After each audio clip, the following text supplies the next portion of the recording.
All right, man. The other night, Russell Westbrook sat down for some, rest management, whatever they calling it, and James Harden went off, and I think it's just a matter of time that the Houston Rockets is going to have to trade Russell Westbrook, and him and James Harden is just not going to fit with Mike D'Antoni being at the helm. But let's talk about it. We back, Goodfellas Sports TV.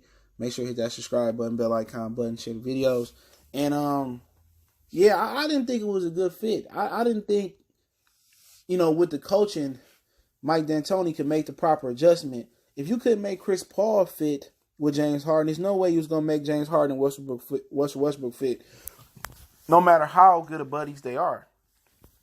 You know what I'm saying? And they really, really tight. It's just that schematically, Mike D'Antoni offense doesn't fit what Westbrook do well. And Westbrook is just like Carmelo Anthony. He's not really a three-point shooter. He's more of a mid-range assassin. You know what I'm saying?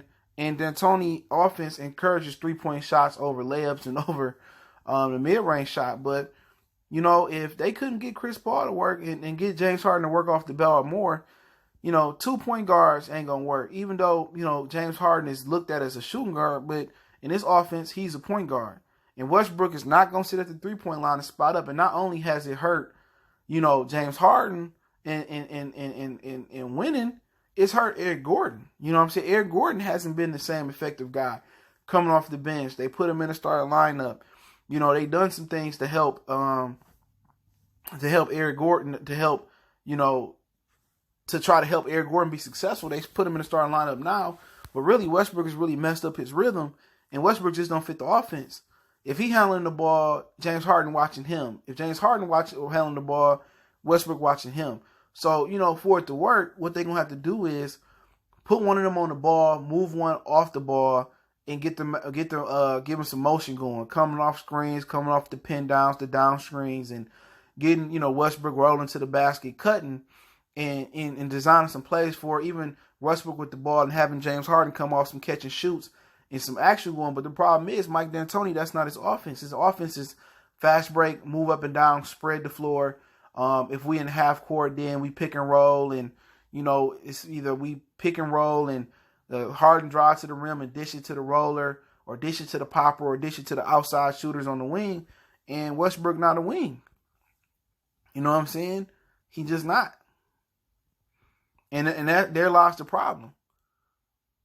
And the way this offense is made now, it's a way they can fix it. Bringing somebody in here that can make it work. A coach that's willing to be flexible in his offense and willing to really verse his offense to do what Westbrook and what Harden do well. But the way they playing with or without Westbrook, with Chris Paul, with Reggie Miller, whoever they got, you're not going to win a championship like that. And the one positive thing that I thought Westbrook would bring to the team would be defense. He's a good defensive player. But even here, when you don't put emphasis on defense, Westbrook not going to play D. So if you're not telling Westbrook to go out there and play D, and the other 4, 5, 6, 7 players on the team, 8 players in the rotation, don't play defense, then the one benefit that Westbrook should have naturally on his team, defense, it don't matter because they don't preach it. They don't teach it. They don't care about it. So Houston is never going to win a title with D'Antoni at the helm unless several NFL teams just fall off the face of the planet, or several NBA teams or several NBA players get hurt. They don't just have the coaching. And they don't have the personnel. They don't have a reason no more. You know what I'm saying? And to be honest, Chris Paul probably was a better fit. Chris Paul was a cool enough sport to sit back. And he said it. Chris Paul said, well, let me handle the ball and let James Harden work off the ball. James Harden scoffed at him. Mike D'Antoni scoffed at him. And James Harden just happy getting stats. He don't care about winning. Because every year people forget about his failures in the playoffs and they get mesmerized by his great regular season. Kind of remind you of Peyton Manning. But they're going to have to move him or move D'Antoni. And D'Antoni didn't get an extension. But if they fire D'Antoni, it ain't going to be till next year till they find a guy that really can make it work. They're not going to find a guy till next year to make it work. And it's unfortunate, dude, because, James Harden ain't getting no younger. Westbrook ain't getting no younger. And they can say, we get along, we wanted to work as much as possible. But if you ain't got the architect to make it work, and you ain't got the blueprint to make it work, You can't build a building without an architect. They got somewhat of the tools to be formidable. But to be honest, the coach ain't shit. So at the end of the day, if they trade they might be a possibility where they blow this up.